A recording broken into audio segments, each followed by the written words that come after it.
Adventist World Radio. Lay feon'ny fanantenana.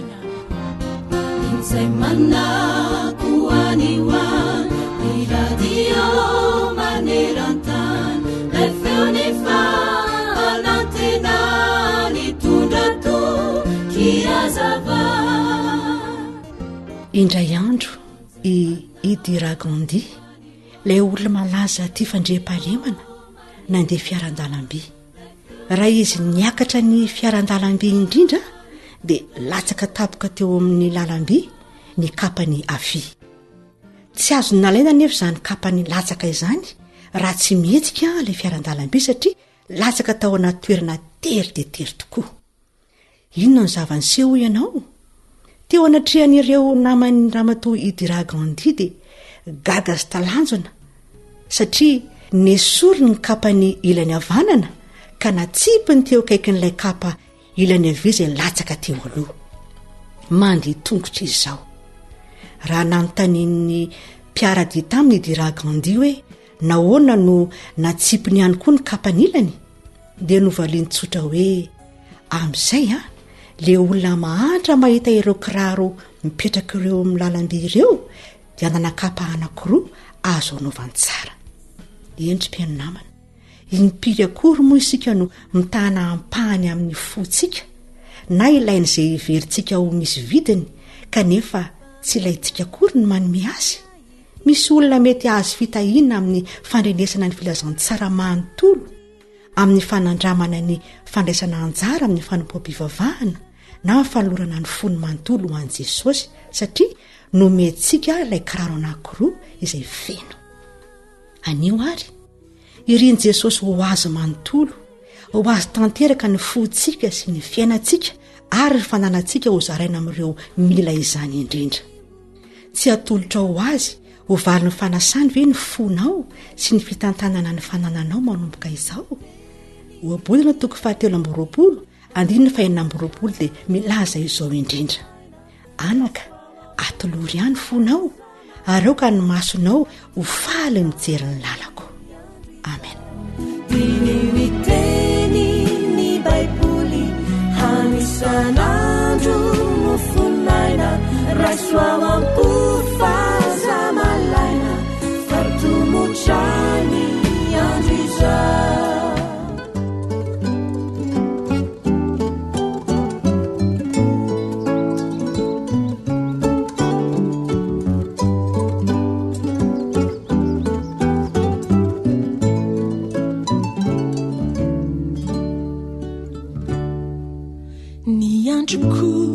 Ny fiainako nao lafa na foy omeko anao atolotro anao miarenako fananako ny fitiavako omeko anao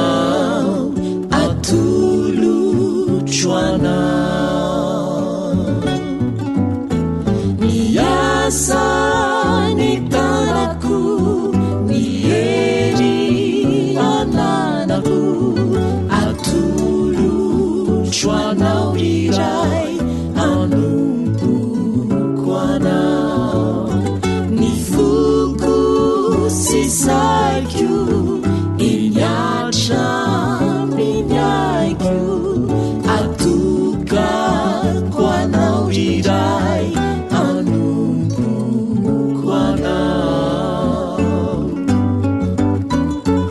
Darika ny ambasadora. Reo avako sy namako iriko Jesosy upanomponao anarakanao anolotra ny fiainany eo an-tananao tsy alaminao na ino nanso ny asa ny tanako ny hery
ty baiboly fandaharana iarahanao amin'ny feon'ny fanantenana. Panjaka voalohany toko 3.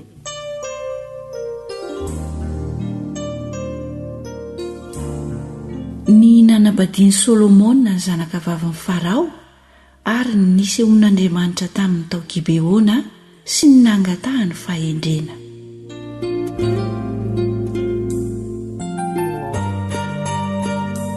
Ary Solomona tonga avy nanton'ny Farao mpanjakan'i Egipta fa nanambady ny zanaka vavin'ny Farao izy ka nitondra azy ho any an-tanànan'i Davida mandra-pahavitany tranony sy ny tranon'i Jehova ary ny mandan'i Jerosalema manodidina.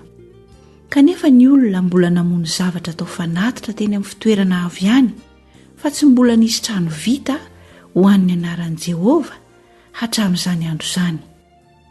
Ary Solomona tian'i Jehova ka nizotra araka ny dian'i Davida rainy, nefa kosa izy mbola namono zavatra tao fanatitra sy nandoro ho didika azo manitra teny amin'ny fitoerana avy any.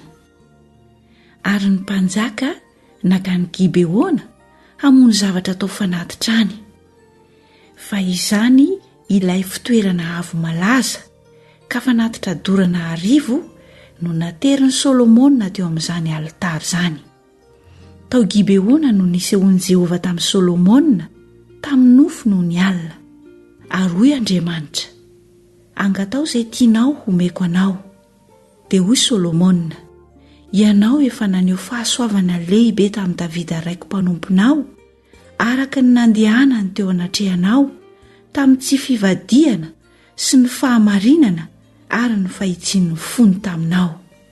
Ary ianao efa nitahiry izao fahasoavana lehibe izao azy, dia nanomezanao azy zanakalahy hipetraka eo amin'ny seza fiandrianany tahaka ny amin'izao anio izao. Ary ankehitriny Jehovah Andriamanitra, ianao efa nampanjaka mpanomponao handimby an'i Davida raiko, nefa izaho dia mbola zaza ihany ka tsy fantatra akory izay fivoaka sy fiditra.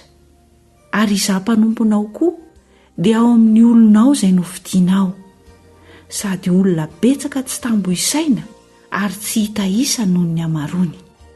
Ko omeo ampanomponao saina malady ho entiko mitsara ny olonao, aizako manavaka ny sosiny ratsy, fa iza moa no mahay mitsara izao olona betsaka izao?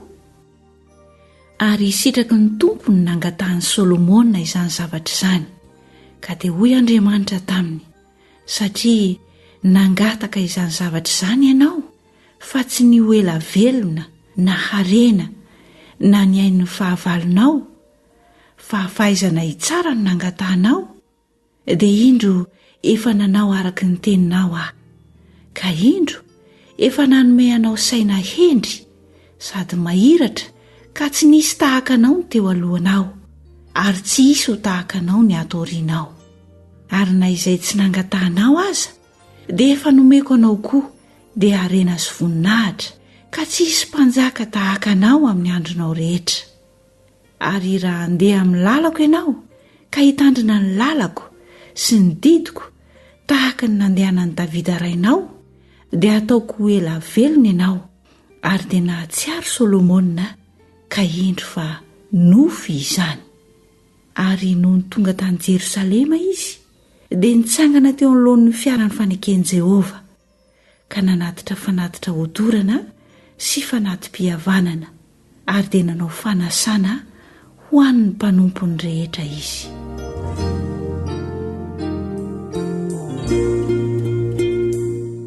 Ny nisehoan'ny fahendren'i Solomona tamin'ny nitsarany azy roavavy ny amin'ilay zaza maty.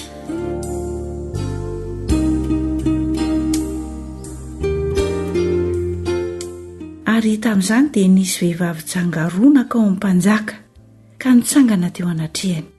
Ary hoy ilay vehivavy anankiray, trarantitra ianao tombokilahy, izaho sy ity vehivavy ity miray trano, ary teraka tao an-trano aho sady tao koa izy. Ary noho ny efa velona hatelona dia mba velona koa izavavy ity, ary izay rovavy ihany ny tao, tsy nisy olo-kafa tao aminay tao an-trano fa izay rovavy ihany. Ary maty tamin'ny alina ny zanak' zavavy ity fa voatsindriny, dia ny foma mantona alina izy ka naka ny zanako teo amiko tamin'ilay natoriany ankizy vavinao, dia nampandriny teo an-tratrany fa ny azy maty no napetrany teo an-tratrako. Ary noho ny fomaraina ampinono ny zanako aho, indro fa maty izy, kanjo nefa no fantariko izy noho ny maraina, dia indro fa tsy ny zanako naterako. Ary ho kosa ilay anankiray, tsy fa ny velona ny zanako ary ny maty ny zanakao. Fa ho indray ny anankiray, tsy fa ny maty ny zanakao ary velona ny zanako. Izany no teniny teo anatrehan'ny mpanjaka. Ary hoy ny mpanjaka, ny anankiray manao hoe ity velona ny zanako ary ny maty ny zanakao. Ary ho kosa ny anankiray, tsy fa ny maty ny zanakao ary ny velona ny zanako. Koa hitondray sabatra hoy ny mpanjaka. Ary nentiny ny sabatra ho eo anatrehan'ny mpanjaka. Ary hoy ny mpanjaka, sasao ny zaza velona ka omeo ny anankiray ny atsasany ary ho an'ny anankiray kosa ny atsasany. Fa ny teny tamin'ny mpanjaka raha vehivavy reny ny zaza velona, satria nandevilevo ny fony noho ny amin'ny zanany ka nanao hoe, tompoko laho, trarantitra ianao, omeo azy ihany ary ny zaza velona fa aza dia vonoina re. Fa ho kosa ny ray, oka tsy ho tsy ho anao fa zarao mihitsy. Dia namaly ny mpanjaka ka nanao hoe, omeo itsy ny zaza velona fa aoka tsy ho vonoina, fa io mihitsy no reniny. Ary raha renin'ny Israely rehetra izany fitsarana nataon'ny mpanjaka izany, dia natahotra ny mpanjaka izy, satria hitany fa misy fahendren'Andriamanitra ao am-pony ho entiny mitsara.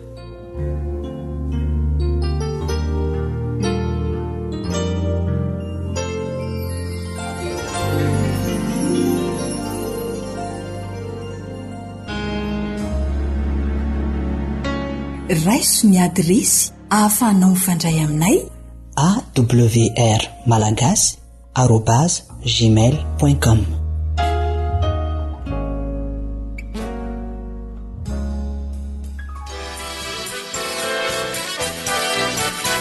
AWR manolotra ho anao feon'ny fonantena.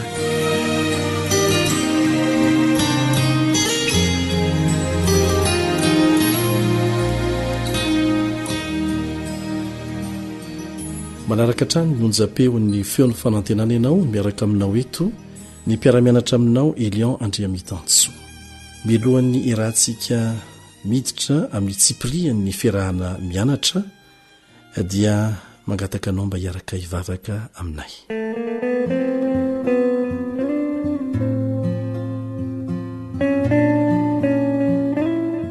Raha izay ny an-danitro misaotra anao izay no mitombontsy lehibe omenao anay noho ny famindraponao aminay, afaka mianatra ny hafatra, ny teny, ny fampianarana, ny fananarana avy aminao.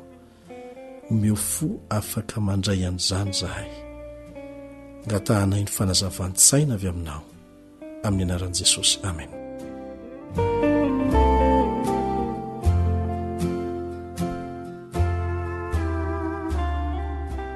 Mitohatra ny fiarahantsika mianatra mikasika ny sabata.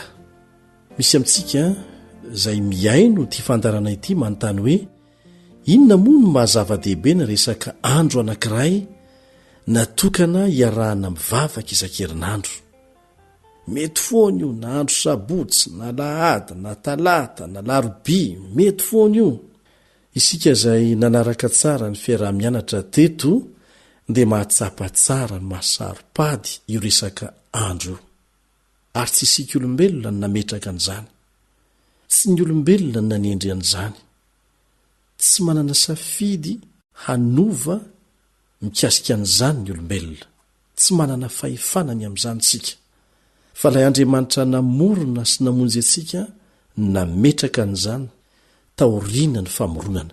mbola tsy ny forona akory ny firenena jiosy eny ny razambeny jiosy aza mbola tsy nisy akory dia fa napetrak'andriamanitra ny sabata taoriana ny famoronana tsy an'ny advantista ny sabata any jehova ny sabata fa nataony ho antsika mariky ny fahefana mahampamorona izao rehetra izao an'andriamanitra io sabata io mariky ny fahefana mahampamorona azy fantatsika tsara fa halany satana zany fahefana mahampamorona an'andriamanitra izany ataony ny fomba rehetra mba tsy hatakaratsika ny fahamarinana mikasika an'izany arak'izany dia tsy resaka maivamaivana sy tsotsotra zany resaka andro zany satria andriamanitra ny nametraka azy manatompo reo andro anankiroa zay hiadina fatratra ny fitandremana azy ary famantarana ny fahefan'ny tompony avy izy ireo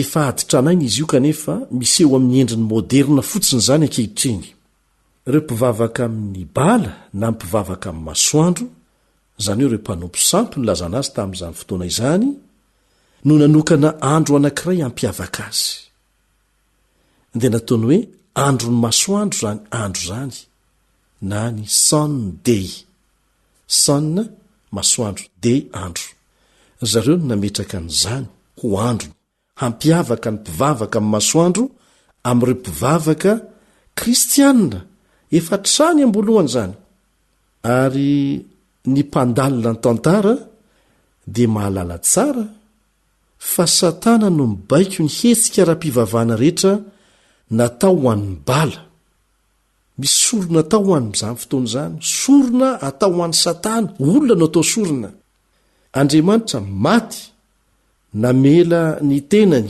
ho sorona tamin'ny alalan'ny zanany mba hisolo eloka ny olombelona satana indray a dia manao sorona ny olombelona dia mifanipaka tahaka an'izany hatrany ny andriamanitra ny mpanompo sampy egiptianina sy ny babilonianina fahiny dia tsy maty velively fa niova endrika fotsiny ary izy ireo no miezaka mibaiko ny politika maneran-tany mampiasa ny fivavahana kristianina eo anivon'ny fiangonana sasantsasany izy ho fitaovana anatanterahany tanjona kendreny fotsiny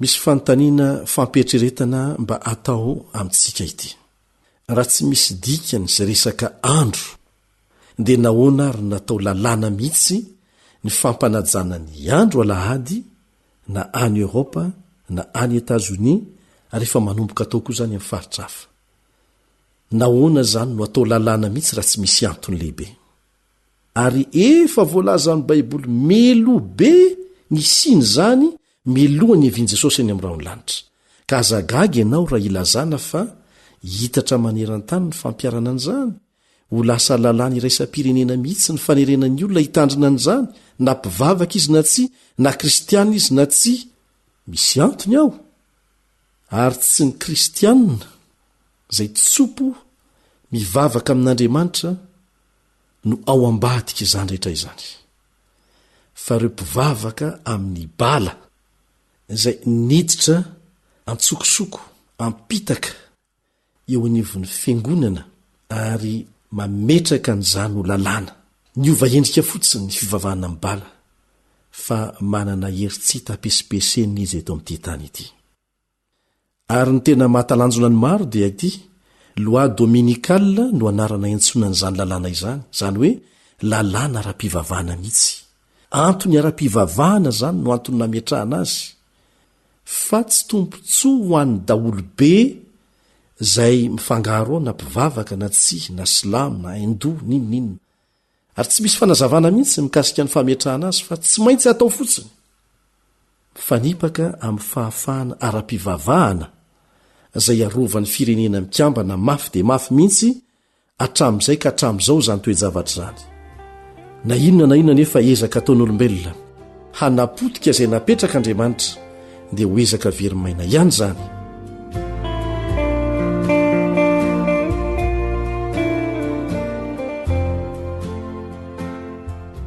tsy eto an-tany ihany no anajana ny sabata ry havana fa hatrany amin'ny fiainana mandrakizay zao ny voasoratra ao amin'ny Isaia 4:2-20 sy 7. Isaia 5:22 sy 7. Fa tahaka ny lanitra vaovao sy ny tany vaovao izay ataoko no aharitra eo anatrehako Jehova, dia toy izany no aharetany taranakareo sy ny anaranareo. Ary isaky ny voalombolana sisat sabata dia ho avy ny nofo rehetra iankohoka eo anatrehako hoy Jehova.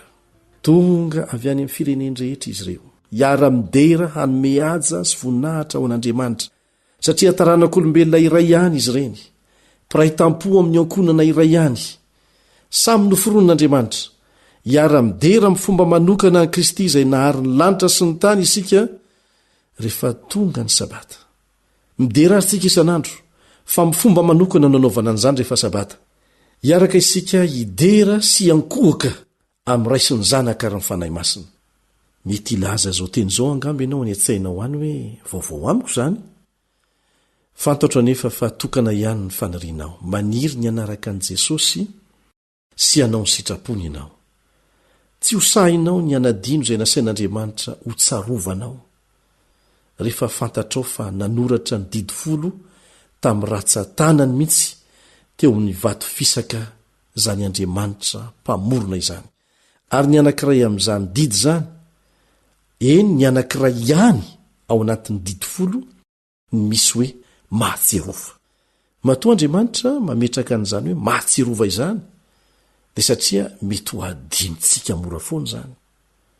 Ny manadino na ny tsy fahatserovana izay nolazain'Andriamanitra dia midika ho fanariana ireo fitahian-dehibe izay notonon'Andriamanitra avy amin'ny fitandremana ny didy momba ny sabata.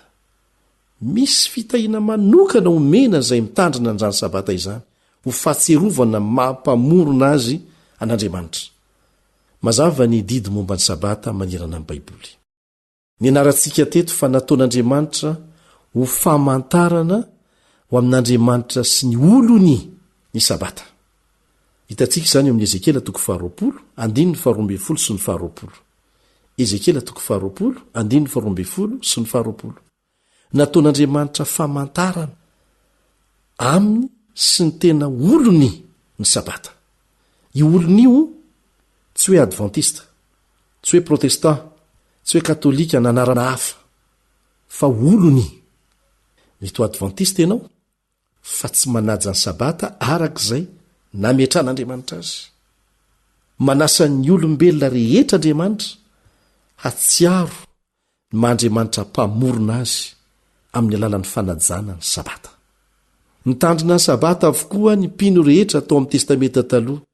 Nitandrina ny sabata Petera, ry Jakôba ary Jaona.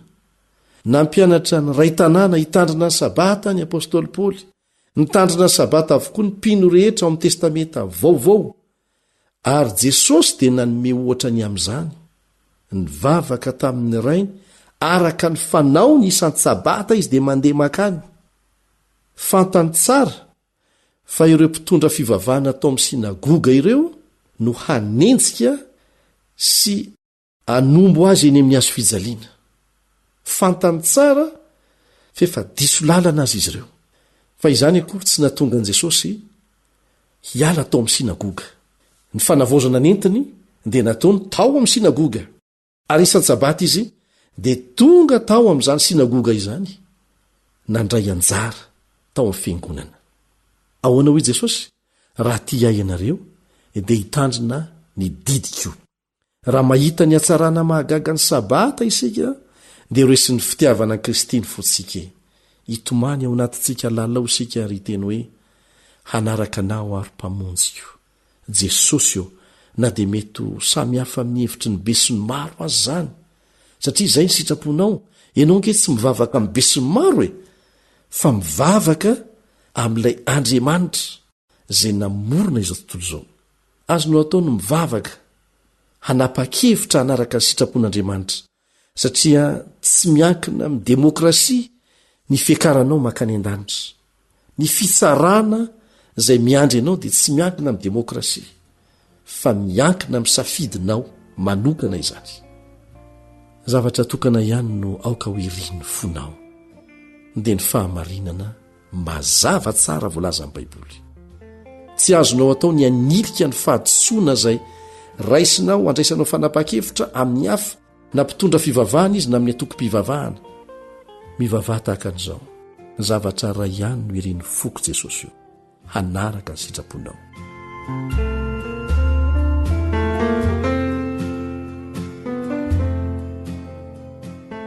move tsy mba irinao ny anondrika ny lohanao zao ankihitriny izao ary teny mangina hivavaka amin'Andriamanitra ary ianao vavaka tahaka an'izao i Jesosy io ampianaro ahy ny fahamarinanao na aiza na izy hitondrany izany ahy dia andeha tsy mba irinao ve nilaza hoe Jesosy malalo maniry anaraka anao aho ninonino nampianariny ny hafa dia maniry ankohoaka aminao mpamorona sy mpamonjy ahy ary hanandrana ny fitsarany sabata avy aminao isan-kerinandro ary ho ahy manokana dia ny anaraka anao Jesosy ny zava-dehibe indrindra eo amin'ny fiainako satria izany miantoka ny fiainako amin'izao fotoana izao sy ny fiainany mandrakizay tsy mba tahaka an'izany koa ve ny fanirianao izay miaino amin'izao fotoana izao tsy izany ve ny fanoloran-tenanao move ny sitrapon'i Jesosy ny mbola zava-dehibe kokoa aminao no ny zavatra hafa rehetra eto amin'ity fiainany ity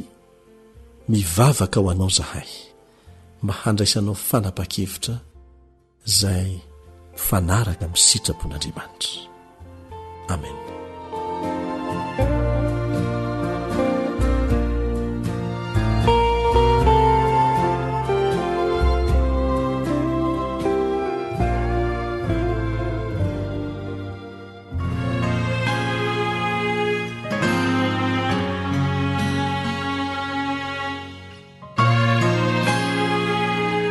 Groupe Mita.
akoatra ny fiainoana amin'ny alalan'ni podcast dia azonao atao ny miaino ny fandaran'ny awr sampana teny malagasy amin'ny alalan'ni facebook isanandro amin'ity pejy ity awr feon'ny fanantenana.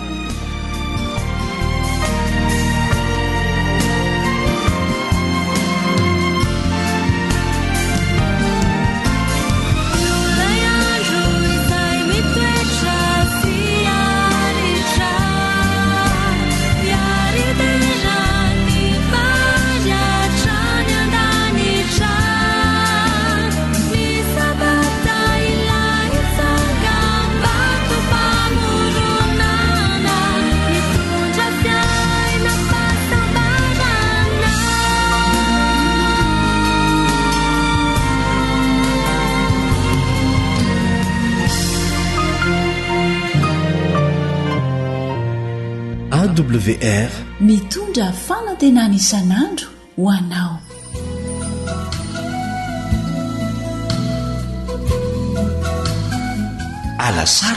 alasarona fandalinana ny soratra masina mitohitohy iarahanao amin'ny feon'ny fanantenana.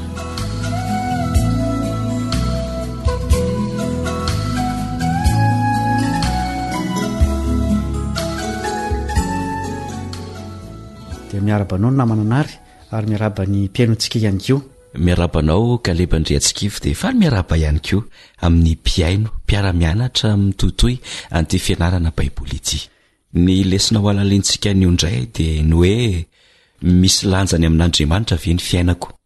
Efa nahitantsika tamin'ny resadresaka ny fanaovantsika teto mahakasika ny dinidinika ara-baiboly fa Andriamanitra dia tsy naharin'ny devoly fa noho ny fiovan'ny devoly teo iankofana sy teo Andriamanitra no natonga ny fahotana.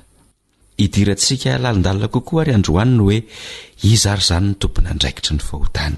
Tsara aloha tompontsika mivavaka ihany zany ny fiarantsika mianatra. Hivavaka isika.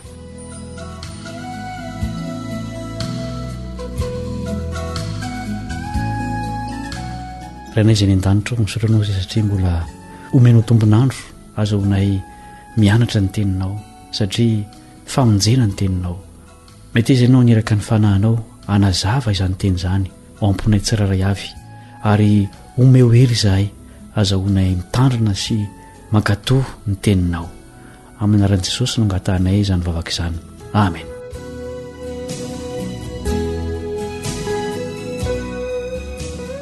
Eny ary namana kalebandriatsikivy hovaliantsika reto fanontaniana maromaro reto.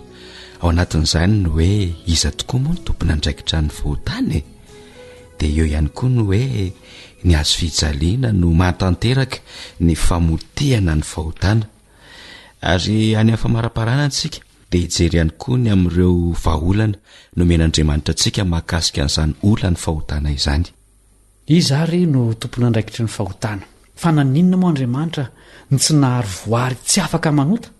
Raha nanao izany izy dia tsisy olana napetraka ny fahotana eto amin'izao tontolo izao. Tsy izany fa mila olona manana fifandraisana misy lanjana izy. Noho izany dia nahary ny olona araka ny endriny Andriamanitra. Izay moa no voalaza amin'ny Genesis 1:7. Midika izany fa manana fahalalahana isika ary tompona andraikitra. Afaka manapa-kevitra ity an'Andriamanitra isika na hitolo-damosina azy.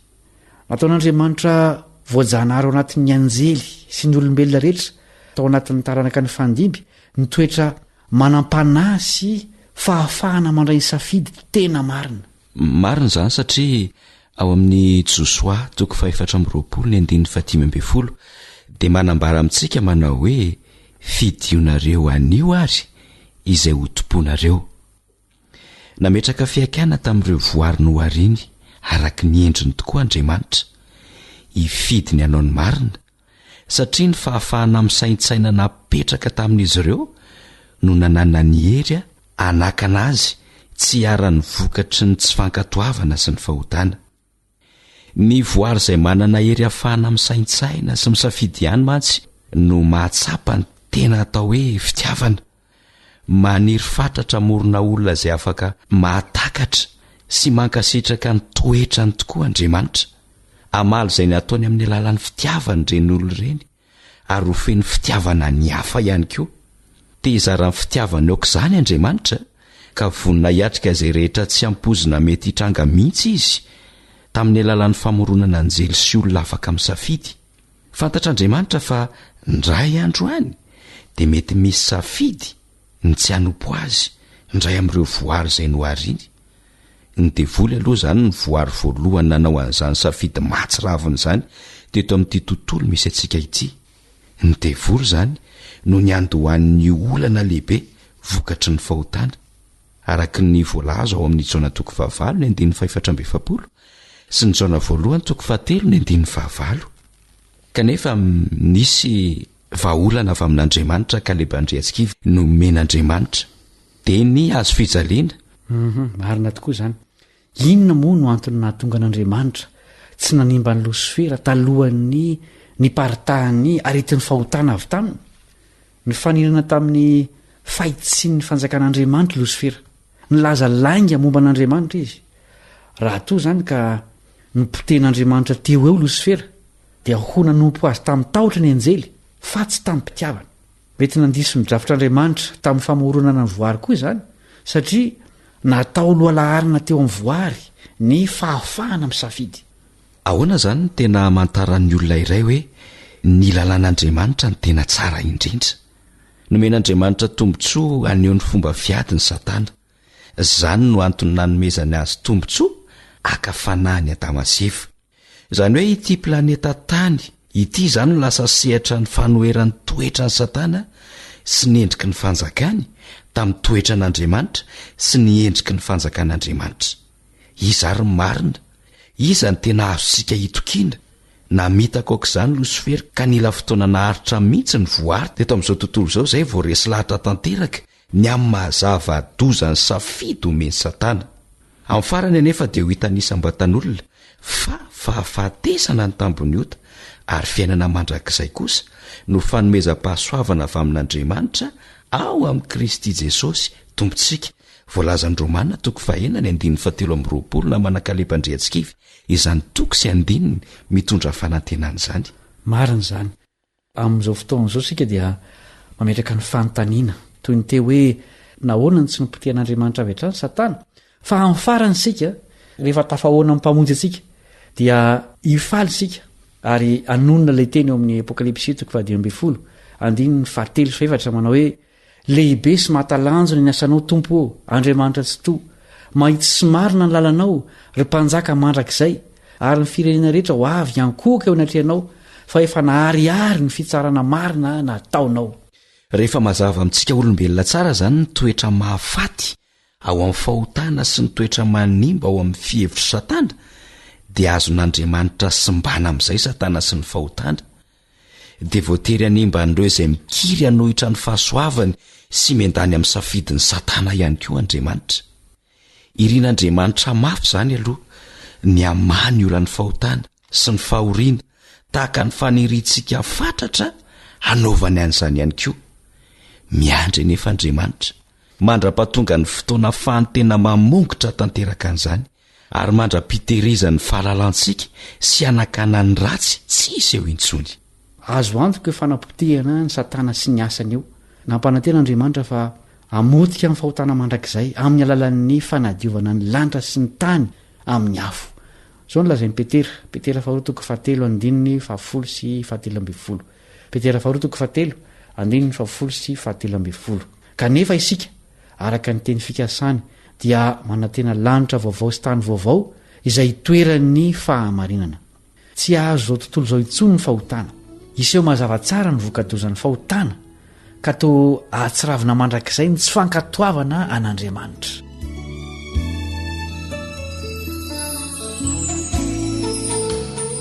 Eto amin'ity tapany farany amaranantsika ny fiarah-mianatra androany ity dia ho valitsika ny fanontaniana ny hoe iza ary izany no hanatanteraka ny fandravana farany ny devoly sy ny fahotana, satria tsy maintsy horavana ny devoly ary le vonina ihany koa ny fahotana. Iza ny hanatanteraka an'izany? Mahazava be ny voalaza ao amin'ny Hebreo 2:7-5 hatramin'ny 5. Hebreo 2:7-5 hatramin'ny 5. Milaza toy izao: koa satria manana nofo amandrany zaza dia mba hanandray izany koa izy mba handringianany amin'ny fahafatesana ilay manana nerin'ny fahafatesana dia ny devoly ary mba hanafahany izay rehetra nandan'ny fiainany rehetra tamin'ny fanandevozana no ny taotry ny fahafatesana. Teo akazo fijaliana izany no nahitan'ny anjely sy ny tontolo tsy lavo teo no nahitany any Satana tamin'ny tena endriny indrindra izay mpamitaka, mpandainga ary mpamon'olona. Teo no nanehon'ny tena toetrany tamin'ny alalany naneren'ny olona hamono ilay zanak'Andriamanitra izay tsy manatsiny. Hitany mponina rehetra manerana an'izao tontolo izao ka lebandriantsikivy ny mahazava-poana sy ny mahazava-doza ny fahotana. Ny azo fijaliana izany no nampibaribary ny antony nanosika ny Satana nao an'izany zavatra rehetrarehetra izany, ary rehefa motika ny devoly sy izay rehetra mikiry biby amin'ny fahotan'Andriamanitra dia naiky amin'izay ny rehetra fa marin'Andriamanitra. Marina tokoa izany, ary ankoatr'izay ny fahafatesan'i Jesosy teo ankazo fijaliana no naneho ny tena fikasan'ny Satana manoloana ny voary rehetra. Azonao vakiana ny Jaona 2:12 andeny faraka amin'ny 30 sy 20. Ny azo fijaliana koa no maneho ny tena maizy an'i Kristy izay mpamonjy izao tontolo izao. Teo Golgota no nijoroan'ny fahefan'ny fitiavana izay mifanohitra tanteraka amin'ny fitiavam-pahefana. Ny azo fijaliana no mitondra valiny tsy sarasalana fa fitiavana manao sorona ny tena no nanosika an'Andriamanitra tao anatin'ny ady rehetra ny fanandrinany tamin'ny Satana, tamin'ny fahotana ary tamin'ny fiatrehana ny lehilahy sy ny vehivavy mpanota. Izany hoe raha fitinina ny fianarantsika teo sy izay rehetra nataon'Andriamanitra ho antsika teo anatrehan'ny fandresen'ny fahotana dia teny fohy no azo ambara dia ny hoe resy ny fanehom-pitiavana tsy misy fepetrana andresy lahatra avy amin'ny Kristy teo amin'ny azo fijaliana ny devoly. Ny farana ny ady momba ny hoe iza ny tokony hanapaka an'izao tontolo izao, i Kristy sa Satana? Ny azo fijaliana izany nitondra ny valiny, tsy maintsy ho mpandresy Kristy ary mpandresy ihany koa izay miandany aminy. Mahafinaritra tokoa izany, tena vaovao mahafaly. Efa nahita fifandraisana tamin'ilay mpamonjy izay maty aneho ny fitiavany, tsy manam-paharoa sy tsy miova ve ianao? Ahoana no fahatsapahanao ilay tonga olombelona teto amin'ny tontolontsika ary maty teo amin'ny toerantsika mba hamonjy ianao tamin'ny vokatry ny fahotana? Tsy mba tianao very mpiaino namana ny hanondrika ny lohanao ankehitriny ary hisaotra an'i Jesosy sy hangataka azy hiditra ao anatinao ary hifehy ny fiainanao. Mino izay fa fanirianao izany. Manasanao ary izay hiaraka hivavaka aminay eto am-pamaranana ny didinidinika soratra masina ny rahantsika ity.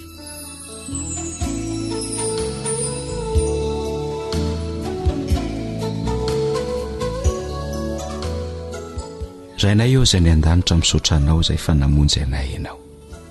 Indraindray tokoa izay dia lavin'ny fahotana ary mieritreritra fa tsy haresy ny devoly. Eny tsy haresy azy izay raha ny hery sy ny tanjakay fa rehefa miankina aminao ilay mpandresy ary mitondra fandresena ho anay izay dia azo antoka ihany koa ny fandresena ny devoly sy ny fahotana izay hoentiny.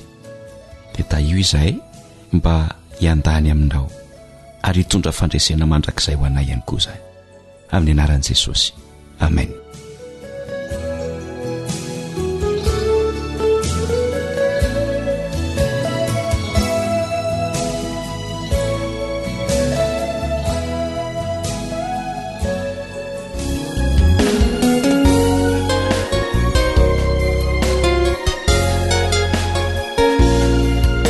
Tarika Ariela. Sakaizaho momba tsapana ilay famonjeny izay natolony mba ho fanavotany izao tontolo izao izay efa very iainy sino natolony teo ankazo fijaliana teo ny rany ny tete tambony ny azo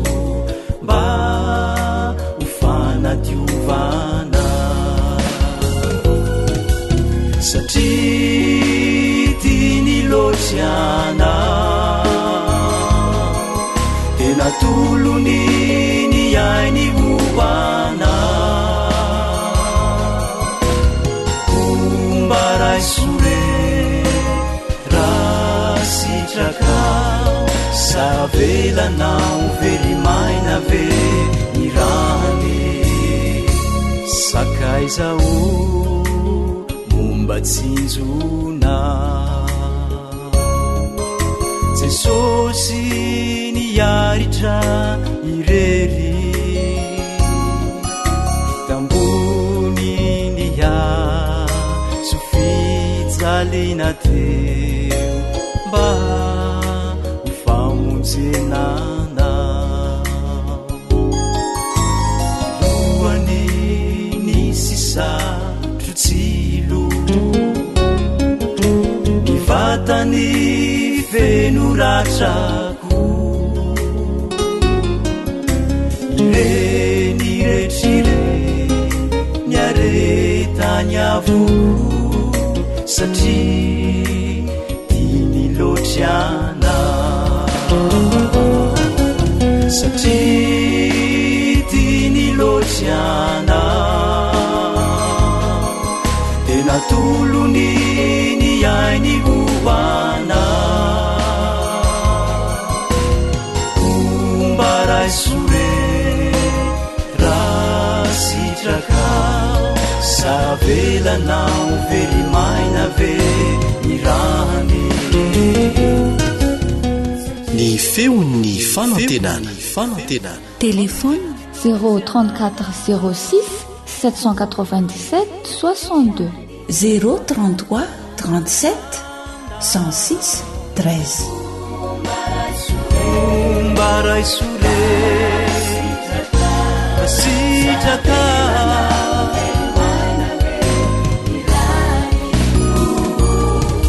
savelanao verimaina ve ny rany savelanao verimaina ve ny rany ilay feony fanantenana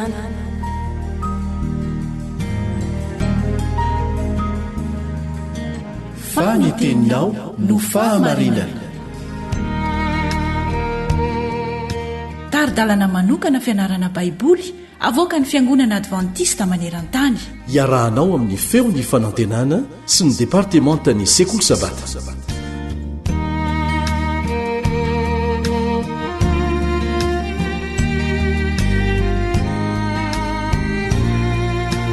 misaotran'andriamanitra isika fa mitoehatrany ny fahafahantsika miaraka manovo fahendrena sy fahalalana avy amin'ny tenin'andriamanitra miaraka aminao eto ny namanao mpiara-mianatra aminao hatrany Ilion Andriamitansoa milohan'ny idirantsika amin'ny tsipirian'ny lesona dia manasanao mba hiaraka hivavaka amiko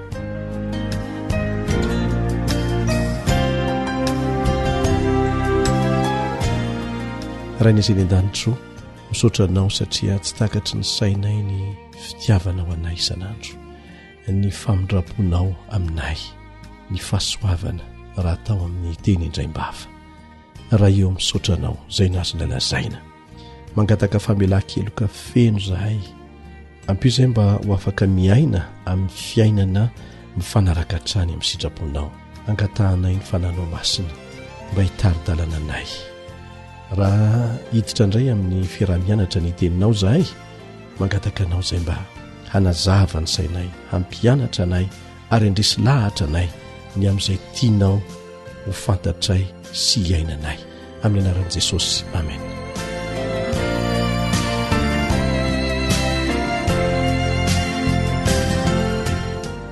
raha mbola eto amin'ity tany ety isika dia be dehibe ny zavatra izay tsy maintsy veritsika misy karazany samihafa izy ireny ary amin'ny fotoana samihafa ihany koa no amerezantsika azy mety fahaverezany eo amin'ny lafiny ara-pahasalamana zany salama tsara ianao dia nandalo tsy fahasalamana izay tsy nampoizinao mihitsy nitrangany zany eo amin'ny fiainanao anisan'izany koa ny fahaverezam-pitokisana na ianao nanjary tsy natokisan'ny olona anankiray izay tena akaiky anao mihitsy na ilay olona koa ny tsy natokisanao. Zavatra mitranga izany ary tena zava-doza ilay fahaverezam-pitokisana ohatran'izay. Fa ao anatiny koa ny fahaverezan'ny fahafahana. Olona nanana fahafahana dia very zany fahafahana izany. Mafy zany.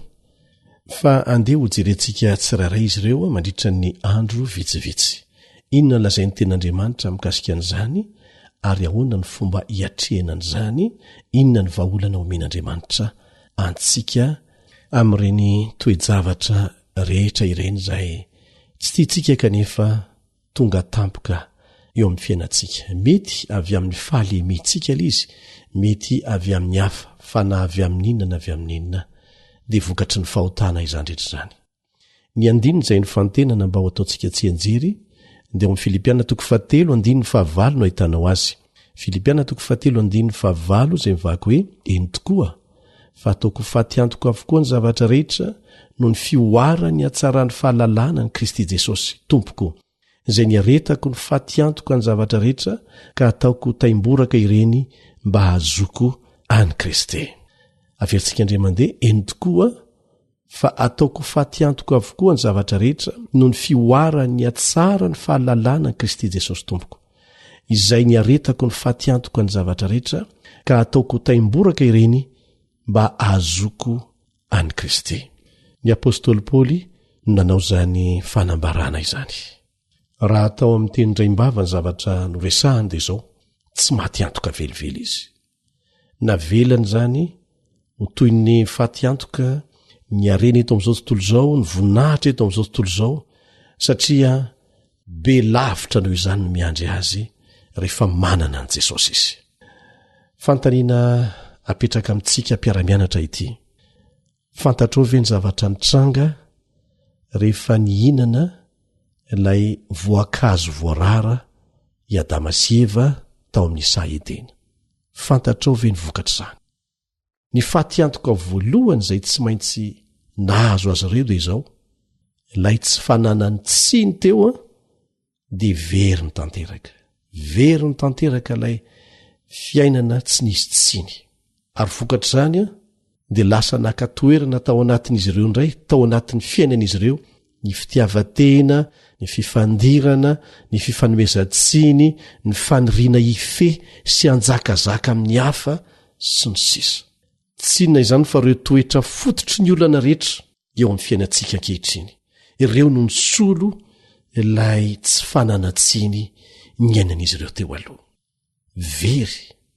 Very zany no ny tsy fankatoavana ny tenin'Andriamanitra, vokatry ny fanekena ny langan'ny Satana.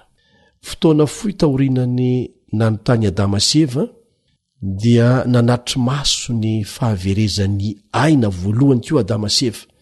Inona re izay aina voalohany izay very zay? Tsy maintsy namono biby Andriamanitra. Ny ilaina mantsy ny hoditra ilay biby hanaovana fitafiana ho azy mivady, hanaronana ny fitanjahany. Niezaka foana izy ireo isan'andro mba hanarona ny fitanjahany amin'ny alalan'ny ravin-kazo, kanefa rehefa misandratra ny masoandro dia maina kina zany ravin-kazo zany dia miverina mitanjaka foana izy ireo. Dia nomen'Andriamanitra azy ny fitafiana maharitra. Kanefa noho izany dia tsy maintsy misy biby novonoina satria ny hoditra ilay biby no fitafiana maharitra. Tandindon'ny fahamarinan'i Kristy izay afaka manarona antsika maharitra izany. Ary ilay ravin-kazo izay alainy izy mivady isan'andro mba hanaronana ny fitanjahany dia maneho ny ezaka ataontsika olombelona ihany mba hanavotana ny tenantsika. Maneho amintsika izany fa tsy misy afa-tsy ny fanavotana avy amin'Andriamanitra. Amin'ny alalan'ny faneketsika ho tafiana ny fahamarinan'i Kristy, izay ihany no fanantenana azo antoka ao antsika. Izay no naseho tamin'ny alalan'ilay biby izay novonoina, maneho ilay zanak'Andriamanitra novonoina taty aoriana mba hisolo heloka antsika rehetra ihany koa. Tsy navelan'Andriamanitra hihinana ny azonaina moa izy mivady, fandrao velona mandrakizay ao anatin'ny fijaliana. Verin'izy ireo ilay saha tonga lafatra. Verina izy ireo aloha zany a ny tsy fananantsiny. Verina izy ireo a ny saedena. Very hatramin'ny ain'ny biby tsy manantsiny, zavatra tena nanorotoro ny fony Adama sy Eva nahitan'izany. Taona maro taty aoriana izay a dia veriny koa ny zanany lahy Iabela zany rehefa novonoiny Kaina rahalahiny. Zany a no vokatr'ilay toetra ratsy nasolo ny fahitsiana ny ainan'izy ireo. Tena niteraka alahelo be dehibe tokoa zany toe-javatra rehetra zany. Ary afaka taona maromaro taty aoriana moa dia verina izy ireo koa ny fafahana miaina mandrakizay. Fa tsy maintsy nandalo fahafatesana. Isaoran'Andriamanitra fa misy ny fampanantenana ny fitsanganana amin'ny maty ho an'izay maty tao amin'i Kristy, izany hoe ireo izay tsara fihavanana tamin'i Kristy talohany nafatesany. Mandra-piavin'izany fotoana isiny ny fitsanganana amin'ny maty, amerenan'Andriamanitra milohan'ny zavatra rehetra andovahantsika ny fiainana mandrakizay izay, dia mbola betsaka alohan'ny zavatra veritsika eto amin'ity tany ity. Eo amin'ny fiainantsika andavanandro zany amin'ny lafiny rehetra mihitsy, manary vola, manary namana, very ny fahasalamana, very ny fitokisana, eny hatramin'ny famoizana ny aina aza dia miandry ny maro amintsika. Ka inona ny atao anatrehany fahaveresan'ny zavatra maro be ireny raha mbola eto amin'ity tany ity isika eo ampiandrasana ny fiavian'i Jesosy. Inoko fa alinanao ny fiarah-mianatra mikasika an'izany, ka dia manao mandra-piona vetivety tompoko.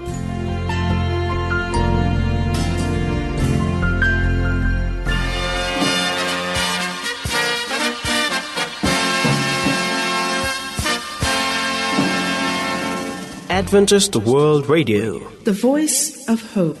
Tapitra treto ny fiarahanao tamin'ny radio feon'ny fanantenana na ny AWR. Azonao atao ny mamerina miaino na maka mahimaimpona ny fandaharana na rahanao teo amin'ny fotoana rehetra ilanao azy. Raisoaryn'ny adresy ahafahanao manao izany. www.awr.org. Mandrapitafa indray ary.